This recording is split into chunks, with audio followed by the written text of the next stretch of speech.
What up, guys? Welcome to New Jersey HorrorCon. How's everyone doing? All right. Very cool, very cool.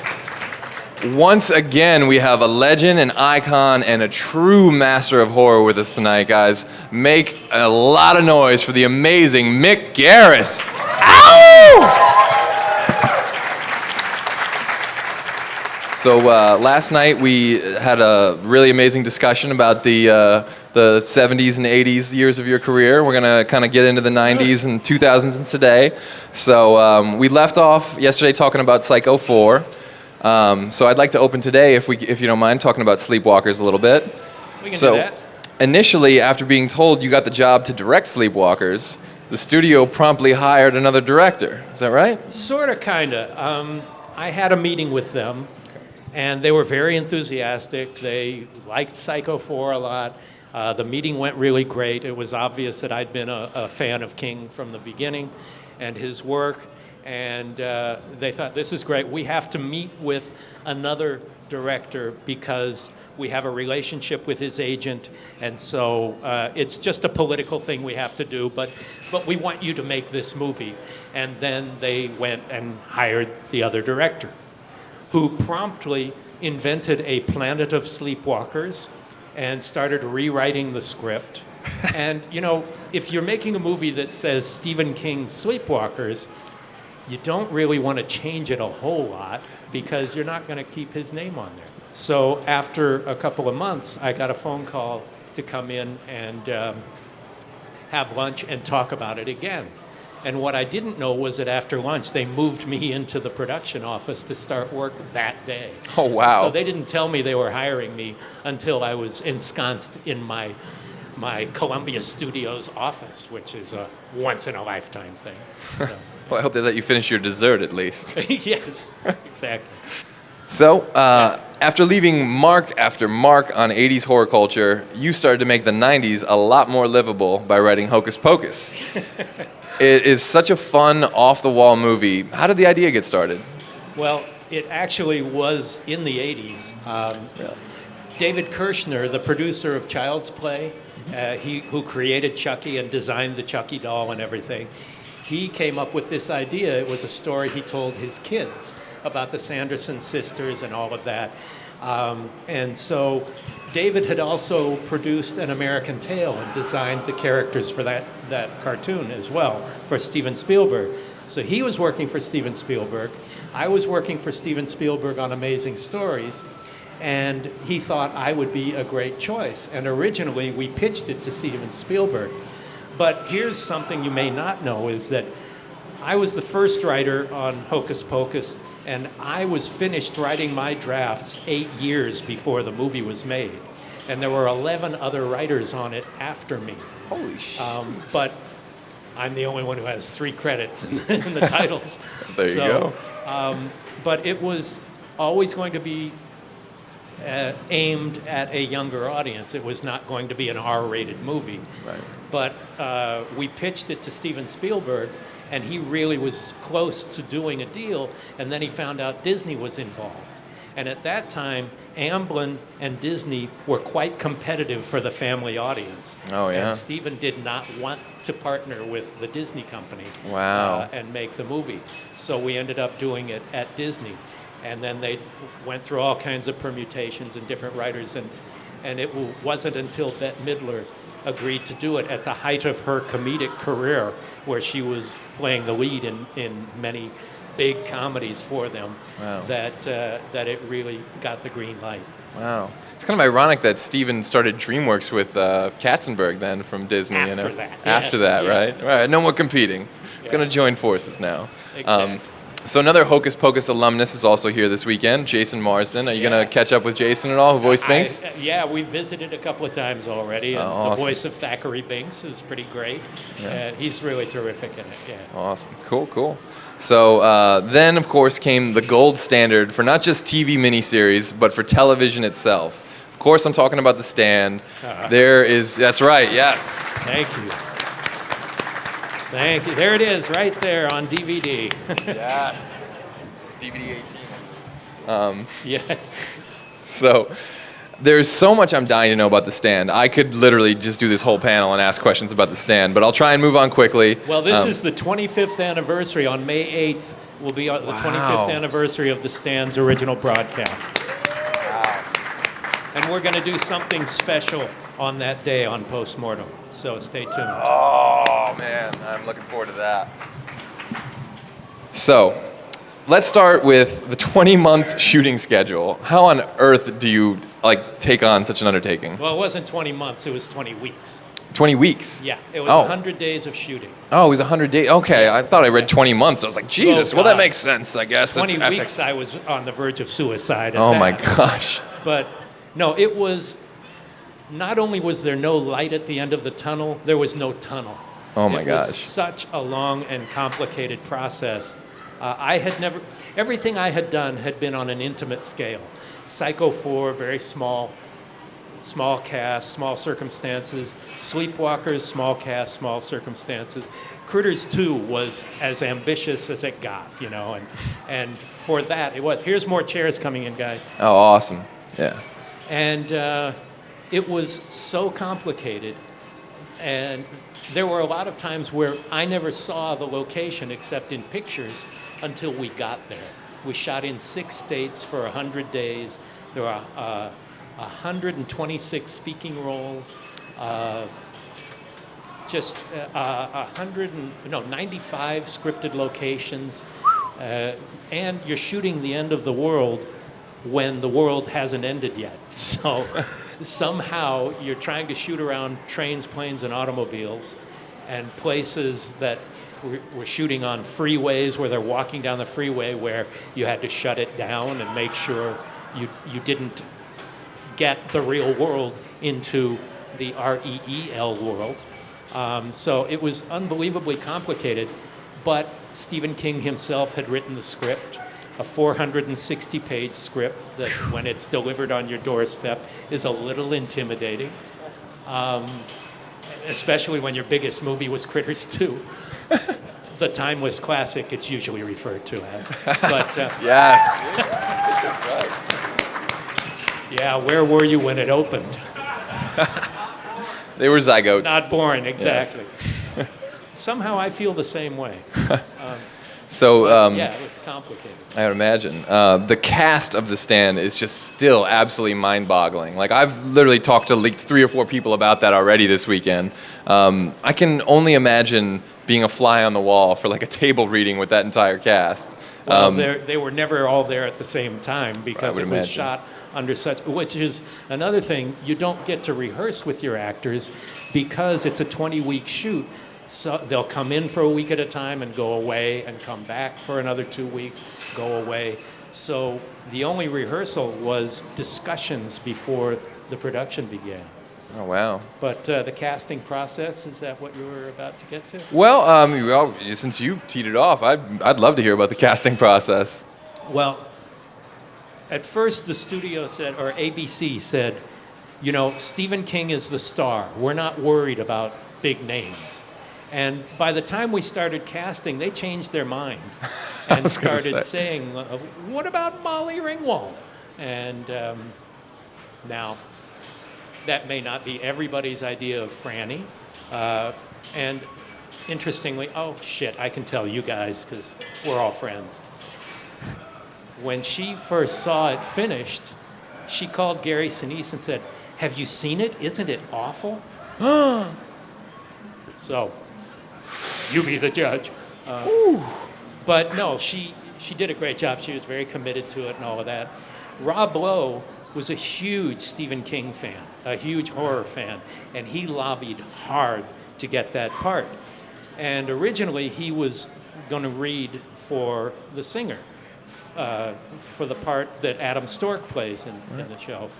And I thought it was too on the nose. Here's this really handsome, guy. Wouldn't he be more interesting as Nick Andros? Yeah. The part he did play, who is deaf and mute in the miniseries and in the book. Rob is deaf in one ear, and what he wanted to do was use another bug in his ear that made a lot of noise so that he really couldn't hear. Which brings to mind, and we talked about this a little earlier, but Sir Laurence Olivier once famously said, "What about acting, boy?" So that was what he ended up doing instead of putting the bug in his ear. But Rob wanted to do the movie so badly because he loved the book and loved King so much. He did. He would have played any part in Wow. it. And I thought he did an amazing job. Yeah. Gary Sinise was somebody I was not really familiar with. And my agency at the time was CAA, and they handled a couple other actors, and they wanted an actor they were pitching to play the Nick Andros part that ultimately went to Rob Lowe. And so they actually, out of guilt, they sent me 2 $5 bills to go down to Hollywood Boulevard and see Of Mice and Men, to see another actor, not Gary. And I saw that film, which Gary starred in and directed as well. Mm-hmm. And I thought Gary was the perfect Stu Redman. I thought he was Gary Cooper. He was really salt of the earth, kind of Americana. Totally. Incarnate. And so the other actor didn't get the part, but I said, "Do you think Gary would do this?" And Gary's been doing feature films and directing. And they said, "Well, offer it to him." And we did, and he was amazing in it. And it led to Robert Zemeckis hiring him for Forrest Gump. Right. Because of that performance. Incredible. So the very first casting session we had, the first actor we read was Matt Frewer.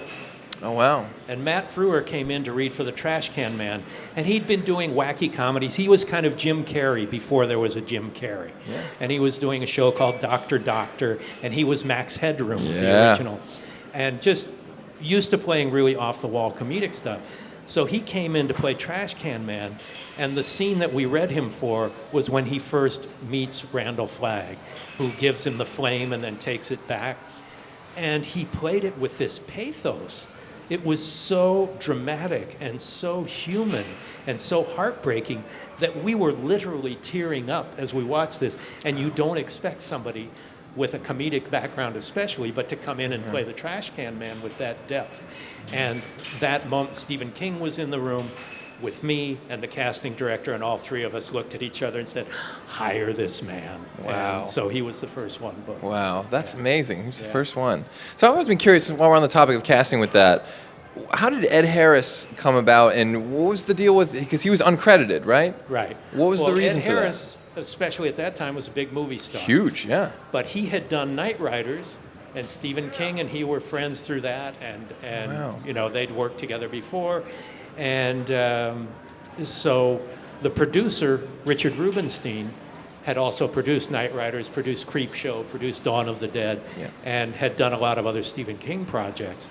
So they asked if Ed Harris would do it, and he said yes, but I want to do it uncredited. And the same thing with Kathy Bates, who had just won an Oscar for Misery. Wow. She came in and played Ray Flowers, the radio announcer. That's right. Oh, amazing. It was written as a man, but King had the idea of asking her if she would play it, because, you know, and she it would killed be great. it. And she was there for 4 hours, and she had just won the Oscar for Misery and felt such a debt to Stephen King that she said, "Of course I'll do it." Wow. And she was amazing. So those two actors are uncredited in the movie. Oh, wow. I didn't realize she was uncredited as well. Yeah. So, of course, as you know, this is the most watched television event of 1994. What was it like when it finally hit the airwaves for you? I mean, this is the first water cooler show. We were talking about this the other day. And, you know, this is like, I was 10 years old.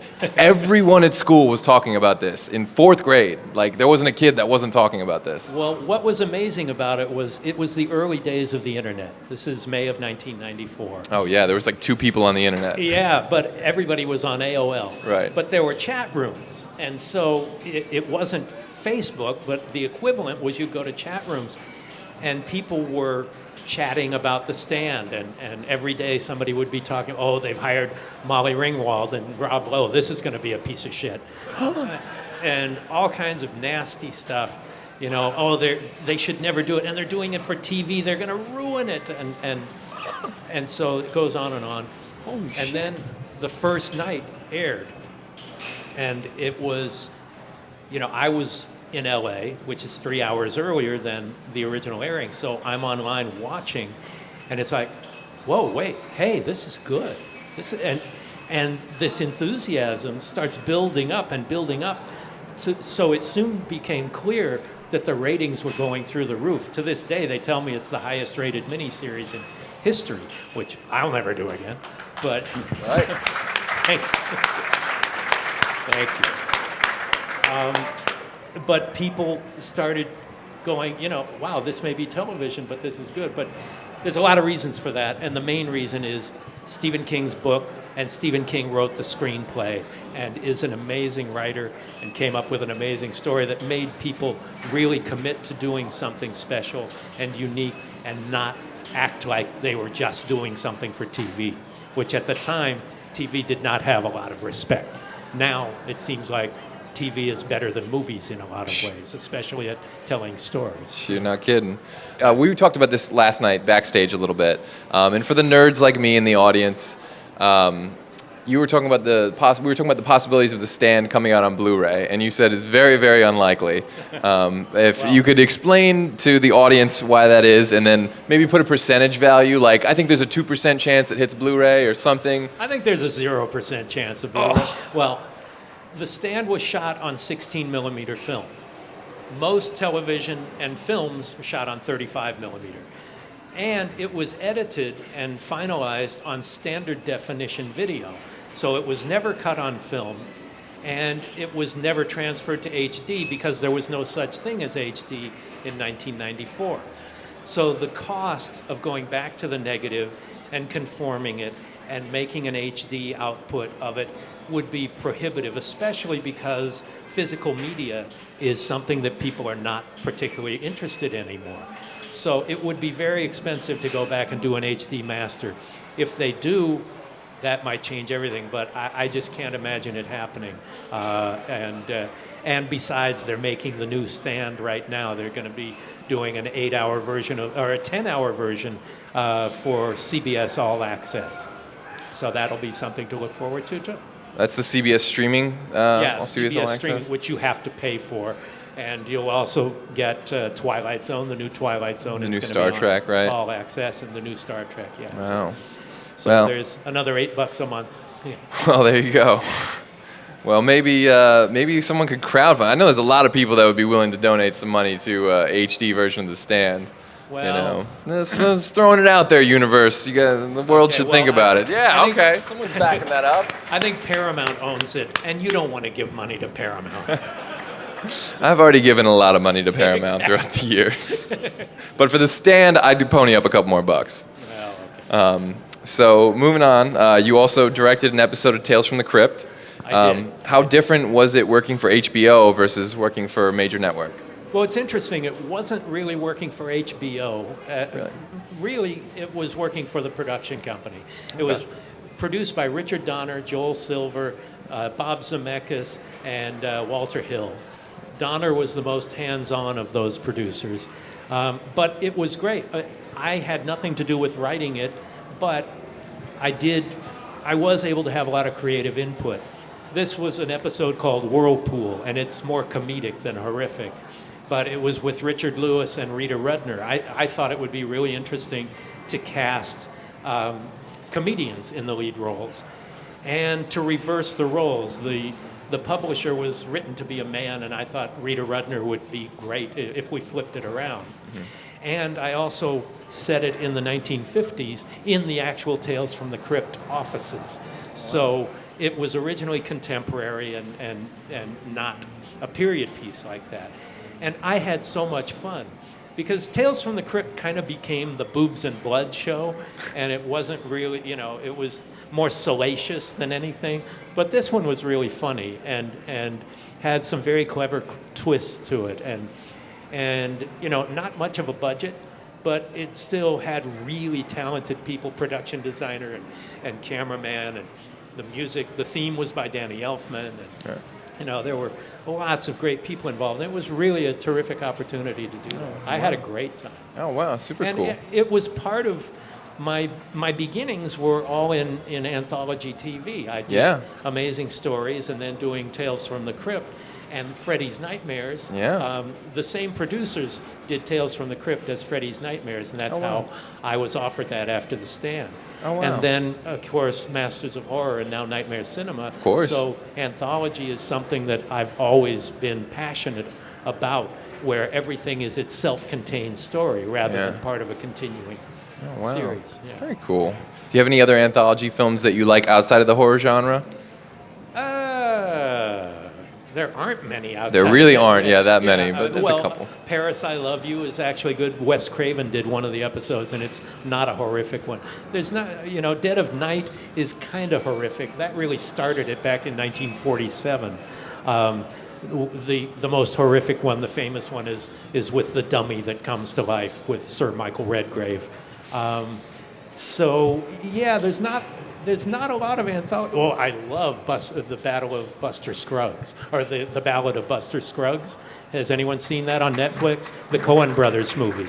It's fantastic. The first segment I thought it should have gotten Best Picture at the Oscars. I mean, it was just so good. Wow. Yeah. Wow. I'll have to check that out for sure. And it's not horror at all. Yeah. Okay. Well, in another genre change-up, you also directed an episode of New York Undercover. I did, yeah. And so what was that experience like? Was it a light break from horror? And what are your thoughts on the upcoming reboot of that show?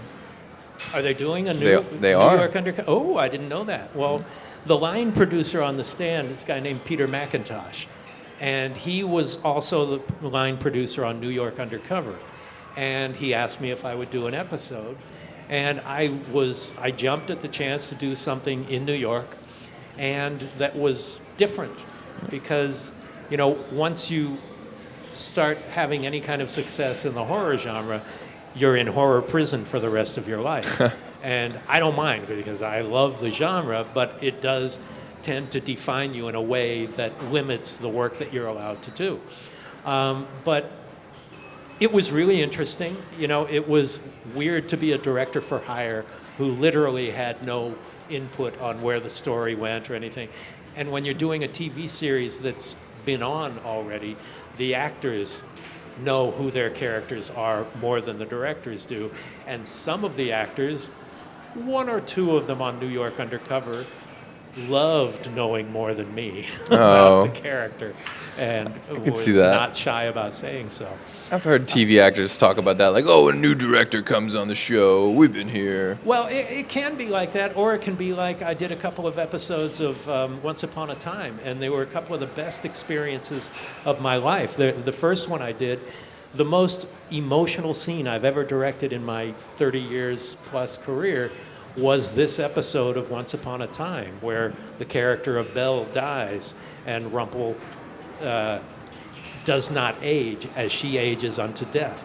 And it's this incredibly powerful scene that I was lucky enough to get that episode. So, Wow. It's a crapshoot. Wow. So putting another Stephen King masterpiece under your belt, you directed, of course, the 1997 version of The Shining. Yeah, I see the Kubrick rug back there. Yeah, that's right. I see over here, yes. I see the T-shirt from the Kubrick film. We need more merch. Oh, she's got the right Now we're Shining there. Now talking. we're talking. Okay. We need more merch from your version of The Shining. Yeah, That's what I as if, think we need. yeah. So I haven't seen one Steven Weber T-shirt. Yeah, I don't get it. So, actually, since you mentioned Steven Weber, what made you choose him as... Well, this is actually a really interesting story. Because of the Kubrick film, the Jack Nicholson role is iconic. Yeah. Everybody thinks of Jack Nicholson, and what we discovered was every actor in the world that you offer this to is going to realize the first line of any review is going to be, so-and-so is no Jack Nicholson. So I didn't realize that until I talked to Gary Sinise when we were just starting to put the thing together and said, what would you think about playing Jack Torrance? And he said, well, I wouldn't really want to step into Jack Nicholson's shoes. And I thought, I never thought of that, So it was complicated. We got turned down by a lot of people. There were two British actors who I won't name who both were very interested in doing it. We offered it to one who said yes and then never showed up for any further discussions after he'd agreed to be in it. Oh, wow. So the Brits are much better about working in any genre, whether it's television, stage, theatrical films, or whatever. We were 3 days away from shooting the film, and we'd still not cast Jack Torrance. So Steven Weber came in. I had never seen Wings, so I did not know his work in that show, which is a good thing because I might have thought of, he's a sitcom actor, and I might not have seen through that. But he came in and read for us. And you rarely get a reading from an actor who's that successful. And he read with Rebecca De Mornay, who we had cast right away. That was the first person we cast, the first person Stephen King thought of. Wow. And so Weber came in and read for us. And King had said that day, if we don't get him today, I'm pulling the plug. Wow. We're not going to make this. Wow. And he was right. And then Weber came in, and everybody's jaw was on the floor. He was so good. Rebecca was blown away. Wow. King and I were just like, we found our guy, thank God. And he's another guy like Rob Lowe who loves the genre and is very knowledgeable about the genre and was, would kill to do it. He was still doing Wings, and we had to spend a couple of days shooting stuff with no Jack Torrance in it. Oh, wow. On location, just because we had to shoot, wow. whether he was there or not. And he's in every scene in the movie. Yeah. So we were doing a lot of vamping for a couple of days. Oh, wow. So thank God he was the guy. And I think he's just magnificent in the film. Oh, absolutely. Yeah. It's such a nice surprise because, to the audience, we're like, the guy from Wings. Oh, exactly. Whoa, okay, this is looking pretty good. Yeah. So Stephen King was really ready to pull the plug like that, huh? Well, and I don't blame him. What do? You come up with, we can get Ed Schmidlap from, the famous TV show from 1972. He'll do it, Were you apprehensive as well ever during the pre-production? Well, yeah, I was scared shitless that we wouldn't find anybody good and that we would have to just have somebody there that would not be fantastic. And I knew the possibility that we wouldn't find someone and that King might pull the plug. But it was that day that it came to a head. Wow. And the rest is history. So on a scale of 1 to 10, how possessed was Stephen King with the idea of putting the Kubrick version behind him? King had long put the Kubrick version behind him. Okay. King hated the Kubrick version. The Shining, the book he wrote, was an incredibly personal book. And he was a drinking alcoholic at the time he wrote the book and a dry alcoholic at the time he wrote the screenplay for the miniseries. King wrote a draft or two for Kubrick, and I don't think Kubrick ever even read them. King doesn't know if he ever even read them, but he ignored him. He and Diane Johnson. They went on to make a Kubrick film, not an adaptation of a Stephen King book. Right. And it took me a while. I mean, I had no idea I was going to be involved with The Shining when the Kubrick film came out. I didn't even know I was going to be directing movies. But I saw that film, and it was a crashing disappointment because I loved the book so much. I can appreciate today it's a great Kubrick film, but it's not a great Stephen King adaptation. So King had long ago laid that to rest. Yeah. But when The Stand was so successful, ABC came to him and said, what can we do with you next? Anything that you want to do? And he said, how about The Shining? So it was his idea, and then he wrote the screenplay, and we went on from there. Wow. Now, you said on the commentary for the Shining DVD, you said that around that time you felt that horror was in a weak period. I was curious why you felt that way and if you feel horror has come out of it yet. Well, horror always is going up and down. There was a period in the 80s and again in the 90s where there was not much creativity in horror and there was not much character and soul. I think a good horror movie is first a good drama, or it's just and same with books. A good book, not just a good horror book. It's got to be a good book. It's got to have good characters. It's got to have a compelling story. It's got to be something artful and that you care about. And horror movie has been thought of as a gutter genre, and it has earned it with all the splatter films and the slasher movies and things like that. I can enjoy those on their own basis, but people who are not Google Gobble one of us in this room can't really appreciate that, and that's what defined horror. They didn't read Stephen King. They didn't see Stand By Me. They didn't see, The Green Mile. They think horror is Friday the 13th, and we all know better. It encompasses Friday the 13th, but it also encompasses, Riding the Bullet or M. Night Shyamalan, Sixth Sense. Hitchcock. That's horror too. Hitchcock, Psycho. We have a grand tradition that goes back to cave paintings. Yeah. And it's really wonderful stuff, but there is a snobbishness about it because it deals with our more base instincts. It deals with the things that we don't want to confront, the not polite parts of what human beings are. And so the easy way to have a successful horror movie for years was to just throw a bunch of viscera on a screen and put teenagers in it screaming. And so it earned that reputation. But people like Stephen King and Clive Barker and, whether it's John Carpenter or Shyamalan or Guillermo del Toro or, all these different people who care about what they're doing and the stories they tell, there are always going to be people like that doing it. And 1996, when we shot it, 97 when it came out, was not the height of the horror genre. I guess that makes sense. I forget that it was... 99 was a good year for it because that was Sixth Sense, and it was, what's the... Blair Witch. The Richard Matheson... Stir of Echoes. Great movie. 99 was a really good year just for those two movies. So... Anyway, there's a long answer. No, it's a great answer. So you did mention Clive Barker. You created like the Triforce of horror when you teamed with Stephen King and Clive Barker, of course, on Quicksilver Highway. How much fun was it to work with both of them together? It was really great. Clive and I have worked together several times on projects that never got made and twice on Masters of Horror later on. But this was really great. Quicksilver Highway, which not many people have seen, is an adaptation of a story by Stephen King and a story by Clive Barker in a 2-hour TV movie format. And originally, it was just going to be one of them as a pilot. And then it became, this pilot would be for an anthology series that never happened. So Steve and Clive were not really involved other than offering up their stories.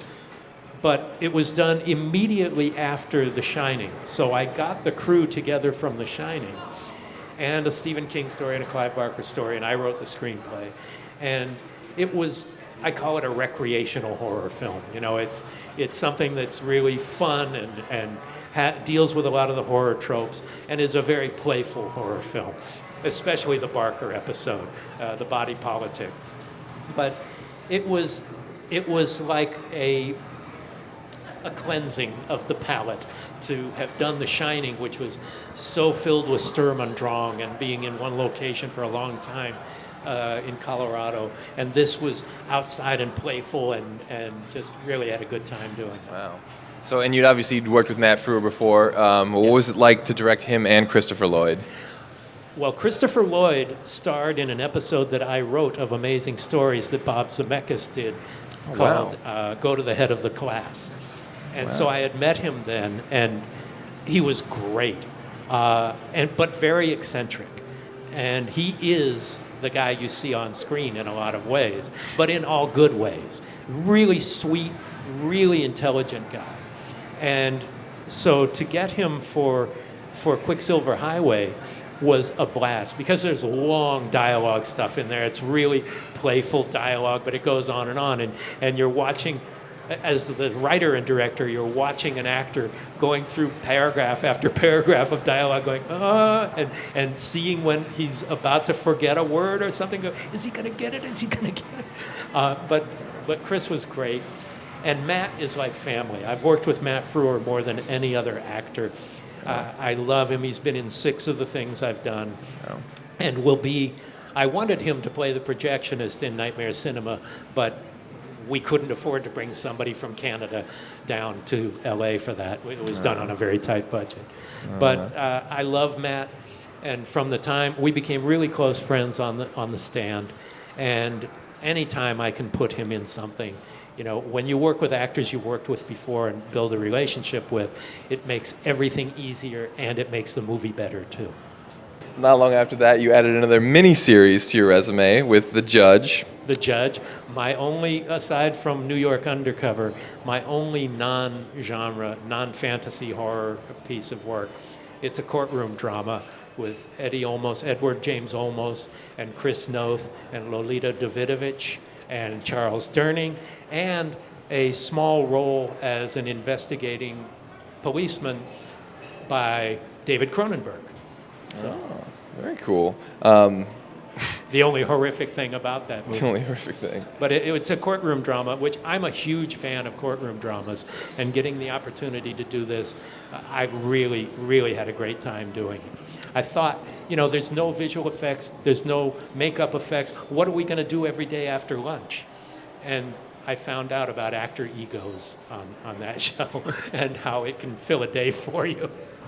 So you've surfed into fresh new territory again with another TV movie, Lost in Oz. How much fun was it to play around in that world? That was a pilot, and we shot it in Australia, and it's the actual Dorothy and Wizard of Oz story.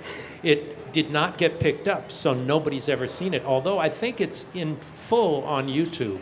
But it was the first time I worked with Melissa George, who is Australian, but she played Dorothy with an American accent. We also did Bag of Bones together, and I just love her. And so it was a great opportunity to spend 9 weeks in Australia, and I really like how it came out. But it was this was for the CW. Remember the CW? Or actually, no, it was before CW, it was the WB. Oh, yes. So, with this dancing frog. So it was they were choosing between that and there was a DC adaptation of Birds of Prey. And they bought Birds of Prey, which went under within half a dozen episodes, I think. Yeah. That tanked, and I think that's why Smallville happened, is because Birds of Prey, they needed something to take its place. So then, in a return to form, you reteamed with Stephen King when you directed Riding the Bullet. That's right, there we go, okay. Oh, the one guy who's seen it. Okay, I'll sign that. There we go. Are you ever amazed at how you can continue your collaborations with Stephen King after all these years and things never really go stale? Well, the luckiest thing you can do if you're a filmmaker is to work with Stephen King. Now, in this case, he gave it to me as a dollar baby, and then when we sold it, he got paid off the usual price. But he wasn't really involved other than that. And in most of the things we've done since The Shining, he's been an executive producer from a distance. Desperation, he wrote the original screenplay as a feature film, and then I did the rewrites to turn it into the TV movie.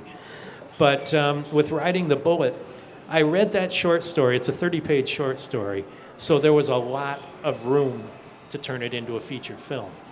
And it was a very, very personal thing for me. And it's about, I had recently lost my father and was on the verge of losing my mother at that time.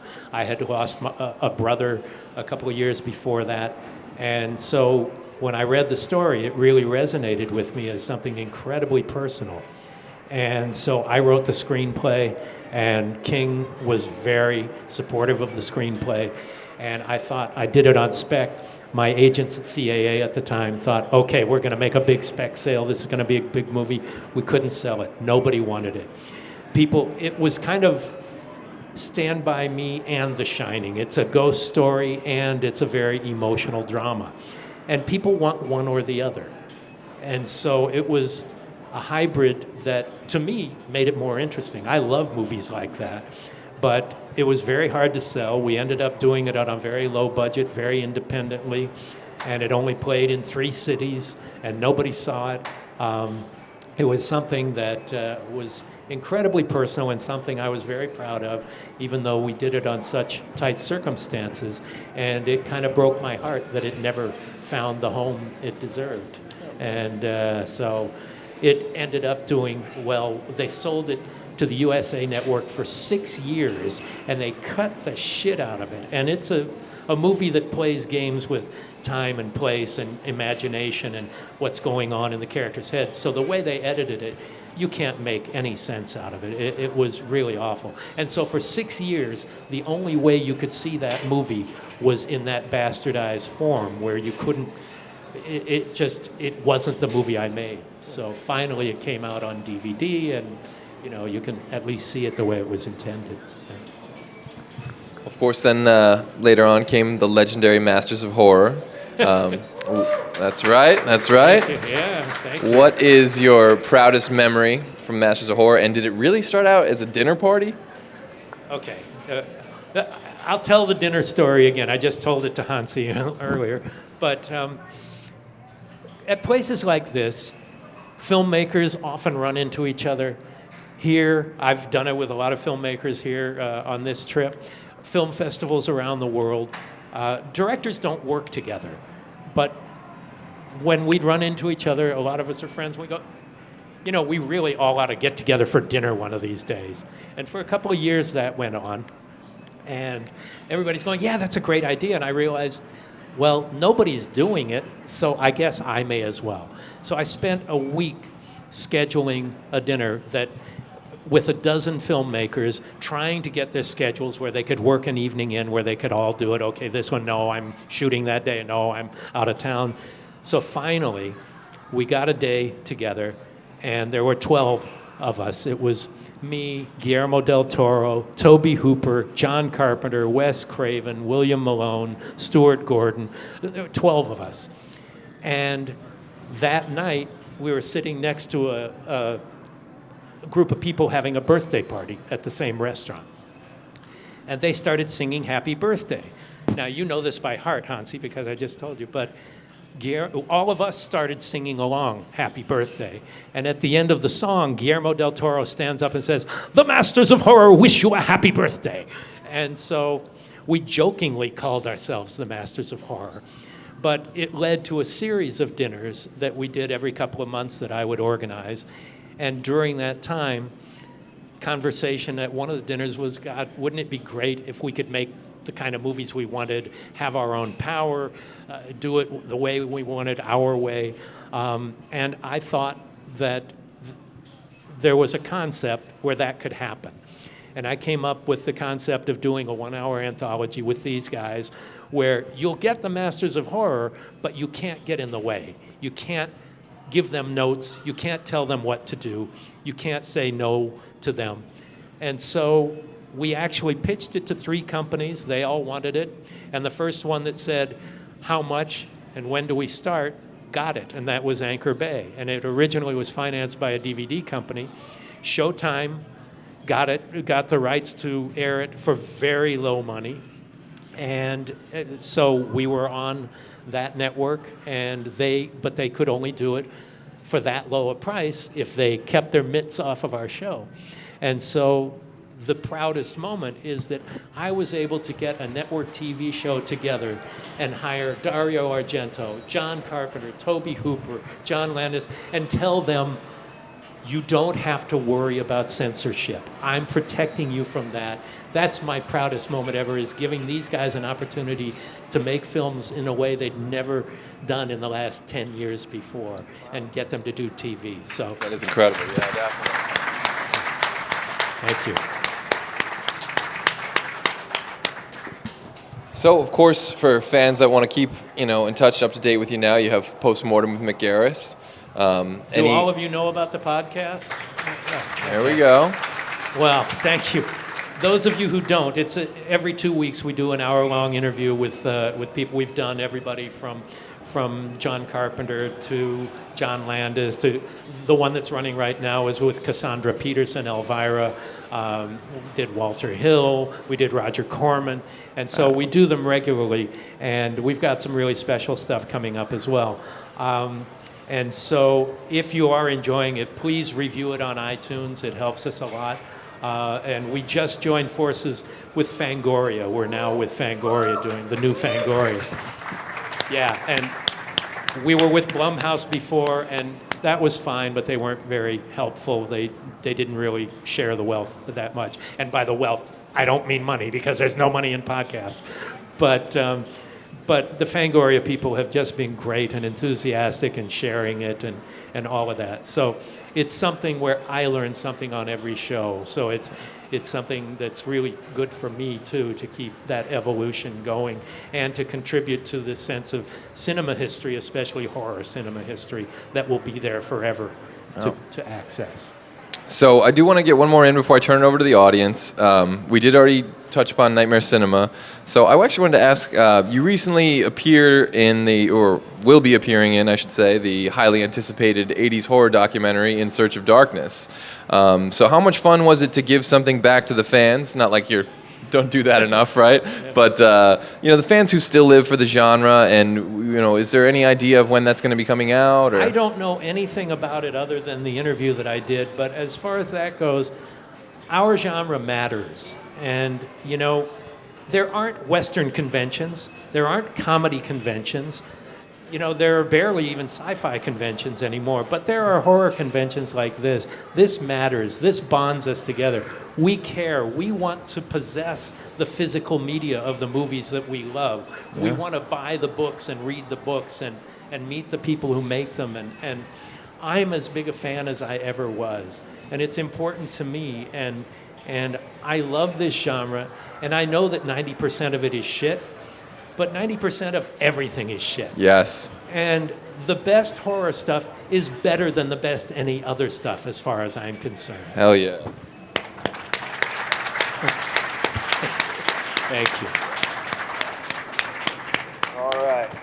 Super fans, this man is ready. What part of the final of Hocus Pocus was ideas that you had already put in your version? So the question was, what of the final movie of Hocus Pocus was my idea and what wasn't? Everything that you liked in it, I wrote down. Billy Butcherson was my baby. A lot of the more slapsticky elements were not me. The darker shit was me. But the funny stuff too. I knew I was writing a Disney movie, so enough of the overriding structure of the film was what I wrote, and with all those other 11 writers, it went far afield, and then it came back, which is the reason the credits read the way they do. The Writers Guild of America does an arbitration. They read all of the drafts with no writers' names on them, and they make a decision on who should get credit and in what order.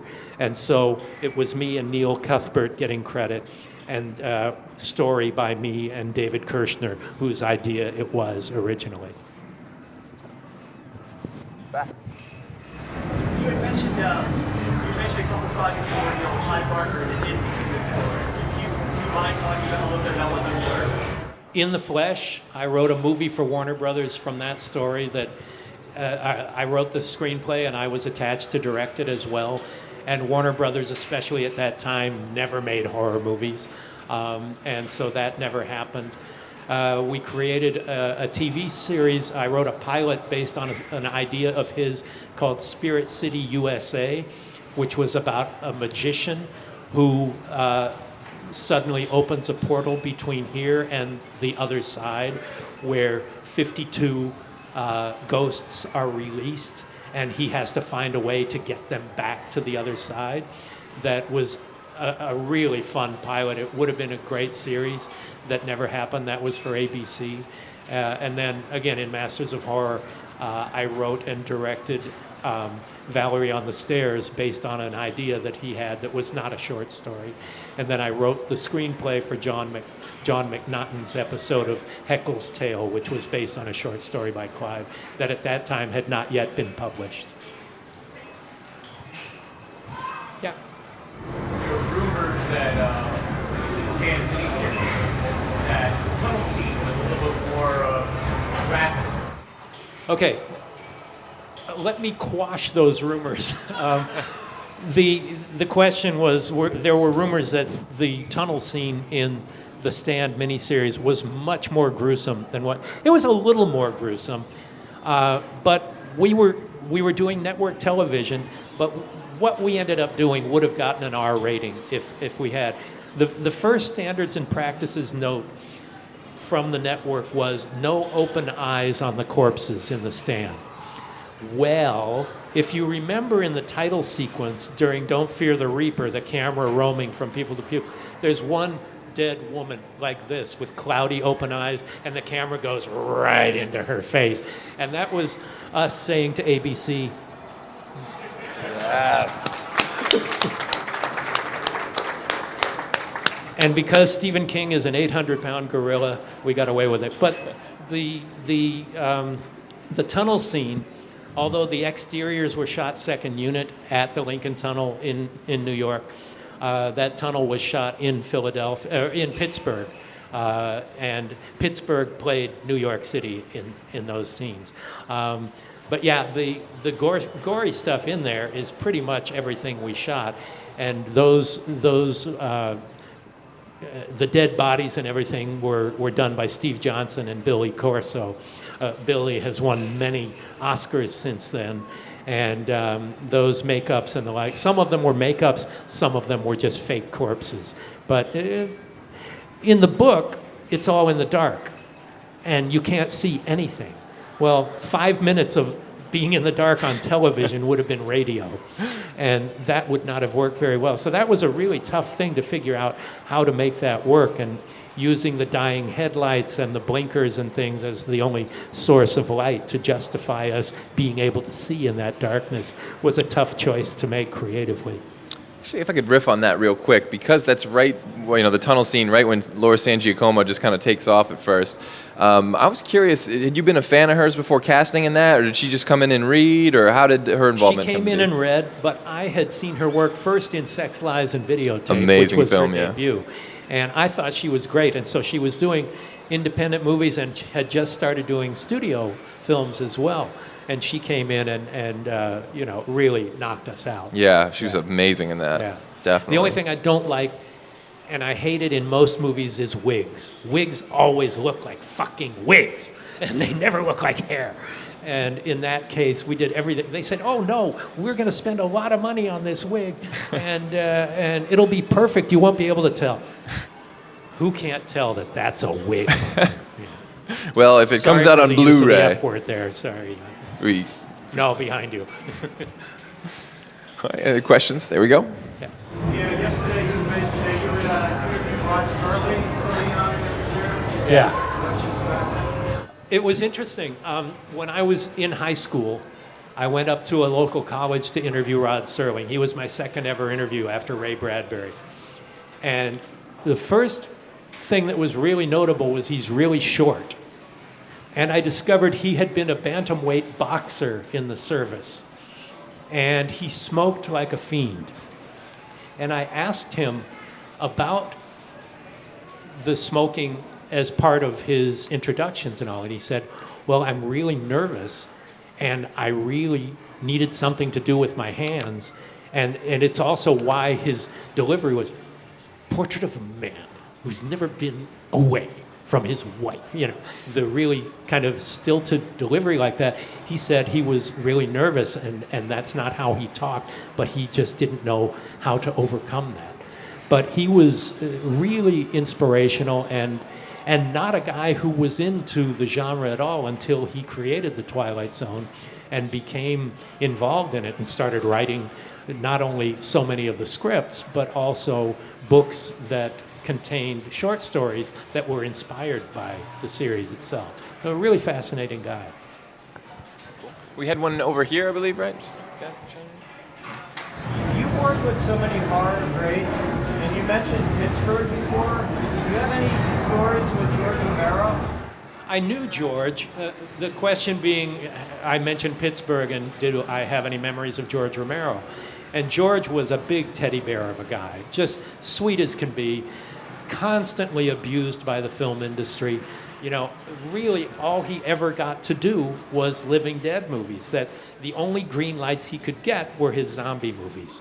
And even then, there was not much money, distribution wasn't that good. But George was going to do a Masters of Horror episode. In fact, it was going to be Heckle's Tale. I wrote it originally for Roger Corman to do because I wanted to make a Corman Poe movie, but it would be a Corman Barker Poe style movie. And then when Roger couldn't do it, he was 80 years old at the time and thought, I don't want to be in the middle of a graveyard in Vancouver at 3 a.m. directing. George was really the first guy I went to for that. And if you notice, it says George A. Romero presents Heckle's Tale. Because George, we planned to do it, he got something else that came up that ended up falling apart like so many other things did with George, but it got in the way of the schedule that we had planned for him to do it on, and so he ended up not being able to do it. But, and that's the one John McNaughton ended up directing instead. Yeah, I was just curious. I don't know if you covered this last night, but could you talk a little more about your writing process with Nightmares? With Nightmare Cinema?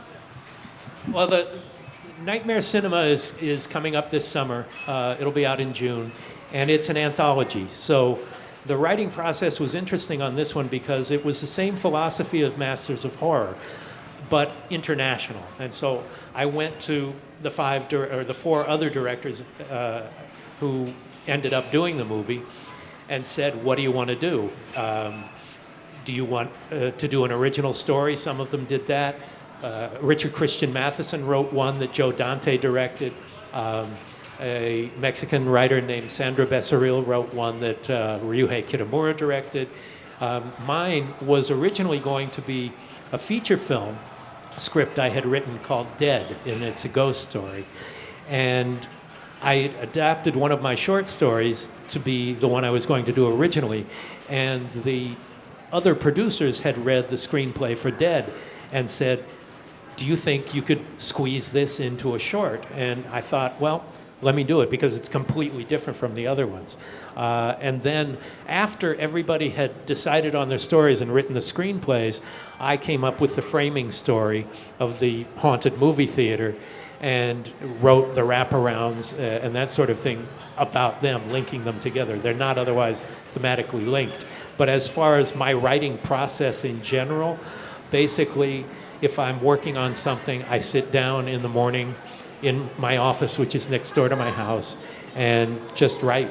You know, I rarely have had, I've never had, here's a way to guarantee it now, I've never had writer's block since I started writing at the age of 12. It's just something I love and something I do, and I'm lucky enough to have a facility for it. But that comes out of having done it for 50 years. 50-some years. Yeah, so, Right.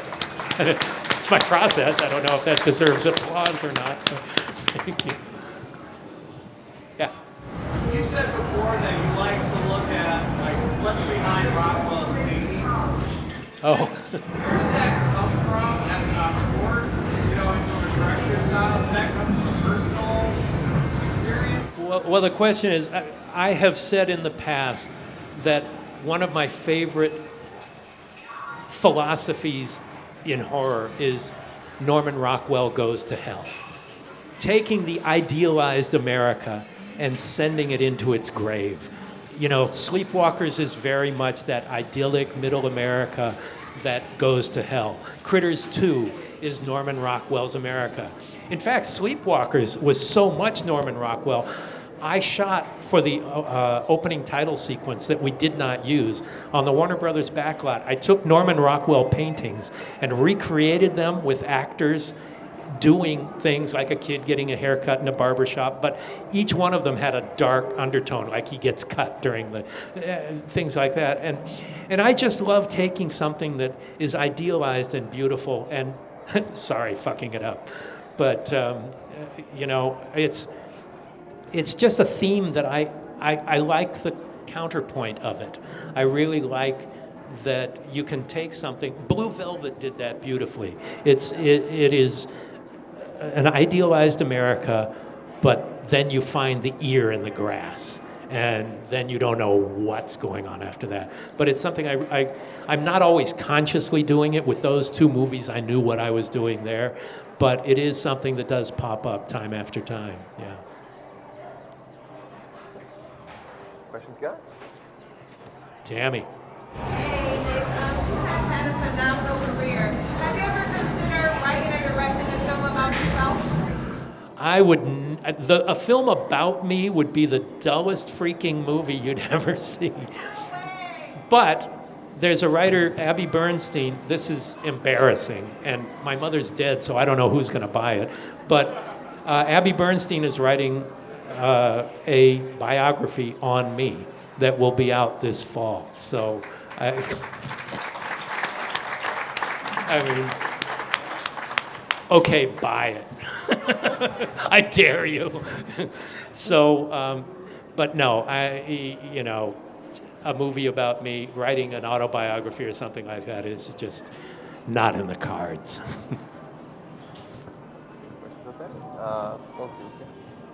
With the Stephen King working with Castle Rock, is there any talks about working on the next season or episode? Question being, is there any possibility of me doing an episode of Castle Rock?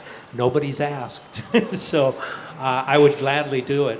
I would do anything working with King, and there's something I'm working on that is based on King material that he's very enthusiastic about that may happen. But Castle Rock, like I said, nobody's asked. I think in the world of series television, it depends on your relationships with the producers. A lot of times, the actual show-running producers have relationships with directors they like to work with repeatedly.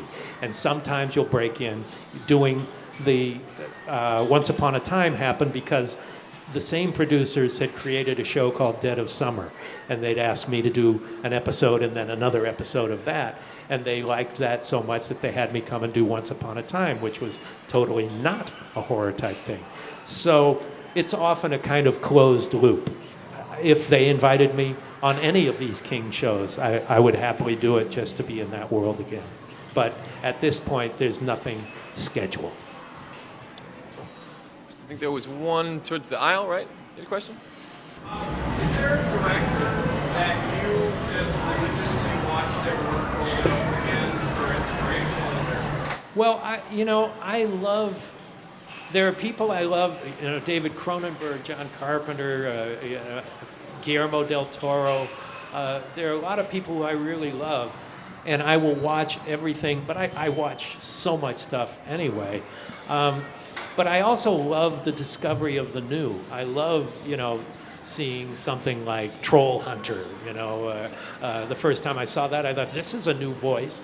Neil Marshall is somebody who impresses me. When I saw The Descent the first time in a theater, it blew me away. And the most exciting thing is when I discover somebody new who really understands cinema. And to me, a really great movie, you don't notice the filmmaking because you get so wrapped up in the movie. And so, there's no one person. I can still get a lot out of every Alfred Hitchcock film I see, and Claude Chabrol, and lots. People, I go to festivals around the world, and one of the best things about that is seeing genre films from around the world too. Some more questions, guys? All Okay. right. Well, we got one over here. Listening to you last night and tonight, a running theme has kind of been the work of a lot of low-budget projects. So from the project that was the lowest budget to the project that was the highest budget, which did you have more fun doing? Well, it's interesting because the two extremes were two of the best experiences I've ever had. By far the lowest budget I've worked on is Nightmare Cinema, and I couldn't be happier with how it turned out. And the biggest budget I ever had was The Shining, and it's the only time in my life I've done a production where I felt like we had enough money to do it the way we intended. So both of those were really, really great experiences, but hopefully you're not making a budget, you're making a movie, but you're making a movie within a budget, and you don't try to do more than you can. The Stand, there are some visual effects in the early days of CGI, the hand of God, the morphing of Randall Flagg, where even when I made it, I winced because they were so shitty. But the power of the storytelling hopefully takes precedence over that. And we had enough money to do it right on The Stand, but we had a producer that didn't care enough to go to the right places. So, everything I've worked on has been a great experience. Some of them not entirely pleasurable experiences, but all of them have been great, and I've learned from every one, and I hope to continue evolving in that regard. And I'm lucky enough to be here in my dotage, in my gray years, and still be making movies and being invited to places like this. And it's something that every day I know how grateful I am to be doing it. So every one of them is something I love, even when they drive me crazy. We got one more right here. You mentioned about, I think, Showtime. Yes, there's horror that there was no censorship involved in it. I remember correctly, there was one episode. Imprint, yeah. Yeah, the question was if Showtime had no input, what about Imprint, the Takashi Miike episode that was not aired on Showtime? It's interesting, we had 5 rules that we agreed to. No killing kids, no raping kids, I don't know, a bunch, I don't even remember what all 5 of them were. Not one of those rules was broken by Imprint, but it was so unbelievably intense that they said, we can't air this. And we said that we don't want to cut it, and we would rather just put it direct to DVD so you get it uncut. Well, it turns out that Miike and his producer in Japan said, no, we'll cut it. But it's so intense, you couldn't cut something out of that without completely destroying it. And it's too much for me, frankly. That torture scene, there was an 8-minute longer version that was released theatrically in Japan. All 8 minutes were in that torture scene. It's hard-hitting stuff. So we thought, well, this is going to be great for the DVD. Well, it turns out at that time, Walmart sold 40% of all DVDs in America. When they found out Showtime wasn't airing it, they didn't sell Imprint, so you could only get it on Amazon or some other place. But that was the one exception to the rule. They just found it so overwhelmingly intense that they couldn't in good conscience broadcast it. Wow. Shall we sign? Yeah. Let's give one last round of applause for the amazing Mick Garris donating his time. Thank you so much. I really appreciate it. Thank you, guys.